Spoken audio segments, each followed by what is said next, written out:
नमस्कार दोस्तों। हमने कक्षा 12वीं के कुछ महत्वपूर्ण प्रश्न तैयार किए हैं पोएट्री सेक्शन से। उम्मीद करते हैं कि ये बोर्ड परीक्षा में पूछे जाएं। उनमें पहला है, why has the mother been compared to the late winter's moon. Kamala Das की पोइम है, my mother at 66। The late winter's moon appears dull and shrouded. जो लेट विंटर्स मून है वो कैसा लगता है, ऐसा प्रकट होता है कि काफ़ी डल है, श्राउडेड है, बिना किसी चमक के है, वो काफ़ी फीका बताया गया उसे। It loses it's brightness. और विंटर में आप जानते ही हैं कि ब्राइटनेस है वो काफ़ी फेड हो जाती है, चमक बरकरार नहीं रहती। So the poet compares her edged mother. तो इसलिए जो कवित्री हैं वो तुलना करती है अपनी उम्र दराज माँ की। Pale and ash like withered face. माँ का जो चेहरा है वो पीलापन उसमें है, तेज नहीं है, राख की तरह उसको बताया जाता है, मुरझाया हुआ चेहरा बताया जाता है। इसलिए वो कंपेयर करती है उसको जिस तरह से सर्दियों में चंद्रमा हो जाता है लेट विंटर्स मून से। नेक्स्ट क्वेश्चन है, what is the childhood's fear the poet is suffering from. यानी बचपन का जो भय है, क्या है उससे जो पीड़ित है वो। The poet is in pain to see her mother's pale face. कवित्री है, दुख में है अपनी माँ का पीला चेहरा देख करके, निस्तेज चेहरा देख करके। She suffers from her childhood fear of losing her mother. पीड़ित है। देखो, कोई भी है वो अपनी माँ को नहीं खोना चाहता, उसी तरह से कवित्री भी ऐसा दुख महसूस करती है, बचपन से ये डर रहा है कि वह उन्हें खो देंगी, जबकि वास्तविकता यही होती है कि जो आया है वो जाएगा जरूर। She also x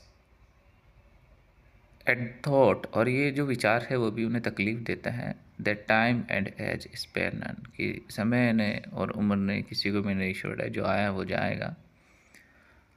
the poem conveys the thought. और कविता ये संदेश देती है, ये एक विचार देती है, मैसेज मानिए आप इसको, that even though we live in fear of losing our dear ones. भले ही हमें अपने जो प्रियजन होते हैं उनको खोने का डर रहता है।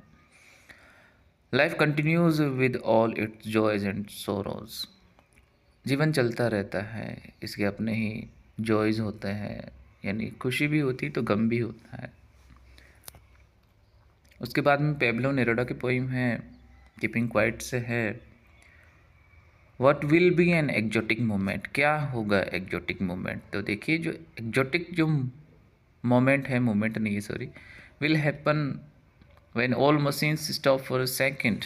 जब सारी मशीन्स जो हैं वो एक सेकेंड के लिए रुक जाएंगी। People do not talk in any language. और लोग किसी भी भाषा में बात नहीं करेंगे। Then there will be complete stillness. तो पूर्णतः वहाँ पे शांति रहेगी। थीम क्या है इसकी। The theme of the poem is that moments of silence are necessary for अस।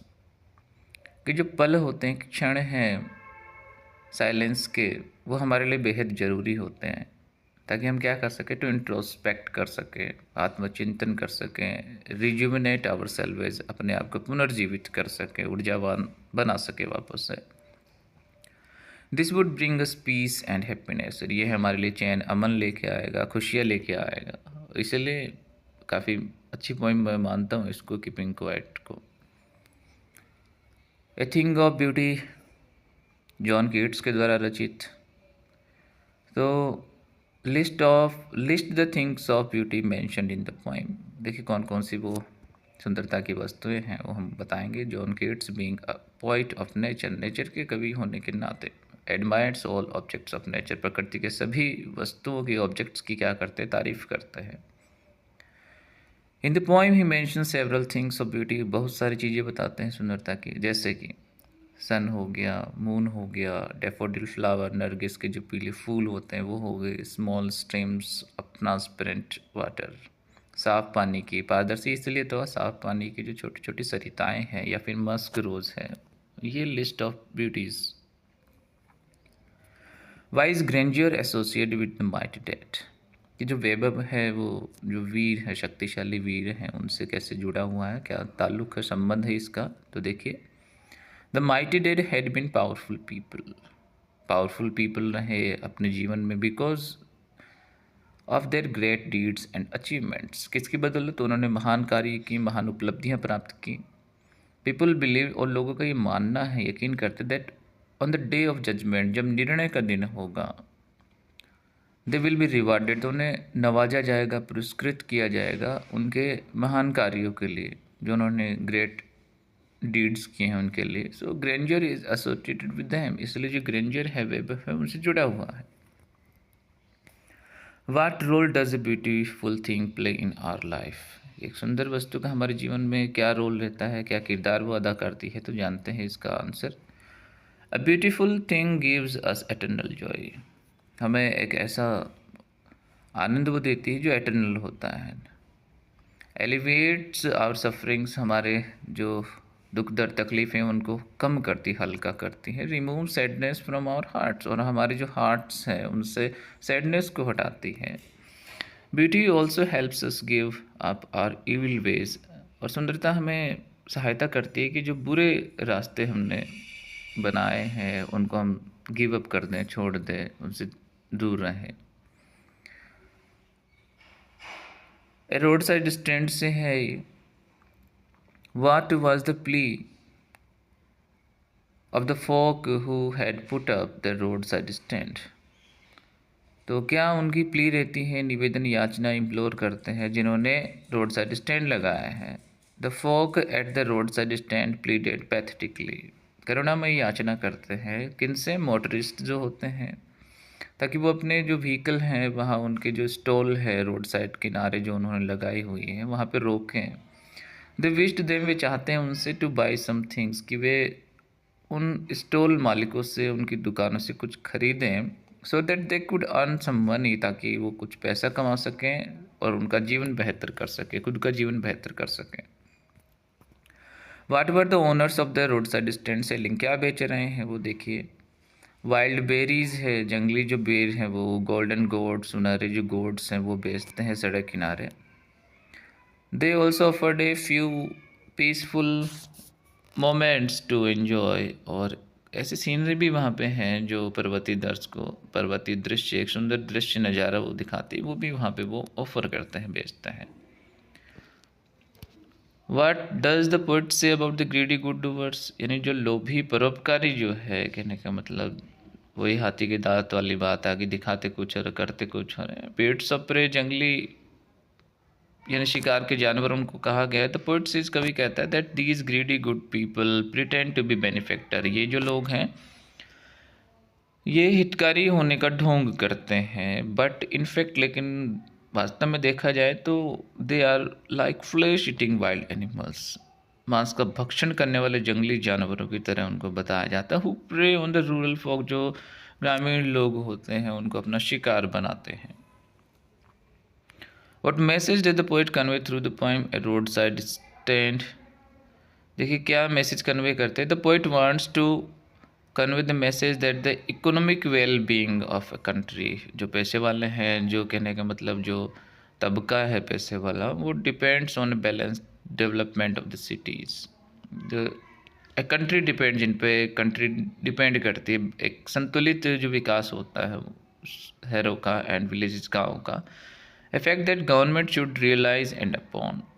तो बात ये है कि सरकार को क्या करना चाहिए, रियलाइज़ करना चाहिए और उसके ऊपर कार्य करना चाहिए, सभी के लिए कार्य करना चाहिए, जो बाहर के जो लोग हैं उनका डेवलपमेंट हो सके।